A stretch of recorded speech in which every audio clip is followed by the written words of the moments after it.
Yo, what's up? Kembali dengan Om Pei dan Mas Benny Raharjo dari Rahart CV Rahart. Betul, bener? betul. Oke.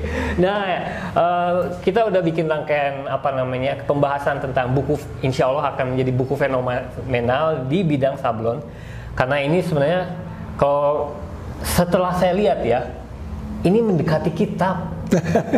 Jadi kitab sablon. Kitab yang tidak suci. Oke. Tapi bisa memberi manfaat untuk banyak orang. Ya, oke. Dan di bab 3 ini, kan kemarin kita udah ngomong tentang artwork, kita udah ngomong tentang screen, dan bab ketiga adalah tentang rakel, atau dalam bahasa Inggrisnya squeegee. Nah, apa yang penting di squeegee ini? Kan kalau kita tahu rakel di Indonesia, karet gitu-gitu aja, paling masalah lancip atau kotak gitu. Betul. Padahal kalau dulu, kata Charlie Taupelip, dia pernah ngasih hasil sablonan berbagai squeegee. Terus ada yang putihnya turun, ada yang tipis banget. Nah, squeegee apa dampaknya ke sablon? Oke, kalau kita bicara soal squeegee, ada squeegee type atau bentuk squeegee. Bentuknya ya, Bentuknya. bukan bahan materialnya ada ya. yang single bevel, ada yang double bevel, ada yang lancip dan sebagainya. Kemudian yang tidak kalah penting adalah durometer atau kekerasan dari karet tersebut. Hardness jadi ya. Betul sekali, hardness atau durometer. Contohnya kalau kita mencetak tinta-tinta yang seperti tinta silikon, kita tidak boleh menggunakan squeegee yang terlalu keras. Karena kalau terlalu keras, dia nggak bisa turun dengan baik.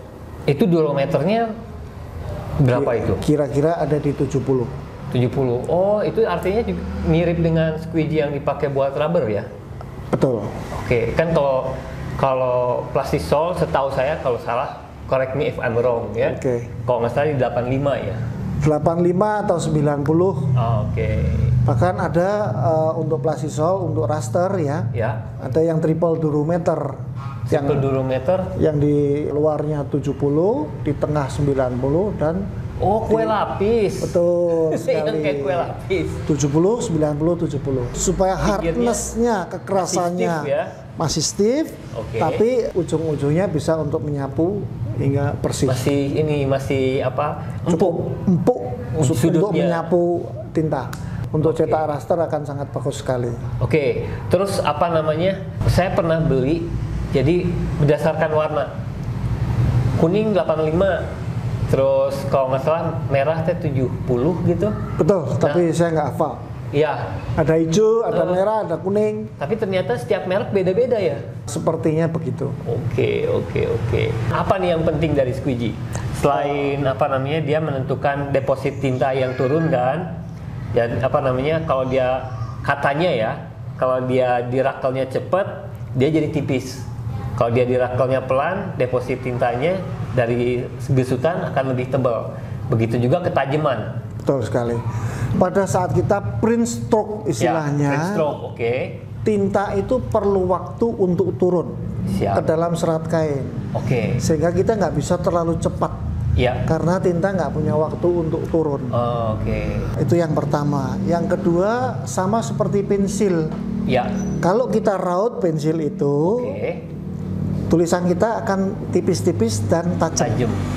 Tapi kalau pensil itu udah tumpul, hasilnya menjadi tebal. Jadi gendut. Nah, itu sama. Ada istilahnya ya, yang hidung sapi apa? Saya nggak tahu. Bull nose. Itu untuk bentuk squeegee, khususnya untuk mencetak area-area yang besar. Contohnya mungkin seperti spanduk ya zaman dulu ya. Itu kan harus solid color, blok-blokan besar, lebarnya 1,5 meter, panjangnya ada yang 5 meter, sehingga memerlukan deposit tinta yang cukup banyak dan dengan sedikit tekanan. Dan itu dengan bullnose. Tapi ada yang jual atau harus kita tumpulin sendiri? Harusnya ada yang jual. Cuman mungkin karena di Indonesia nggak umum, sehingga kita jarang sekali menemukan di toko-toko SPS. Dan sebenarnya masih banyak hal yang lebih penting untuk kita ketahui tentang squeegee di buku Screen Printing Handbook Mas Benny. Jadi buat teman-teman yang tertarik, nanti ada link di bawah untuk kita lihat mau beli atau mau PO ya, open PO di mana. Insya Allah banyak manfaat di buku ini. Terima kasih, sekian dan salam gesur.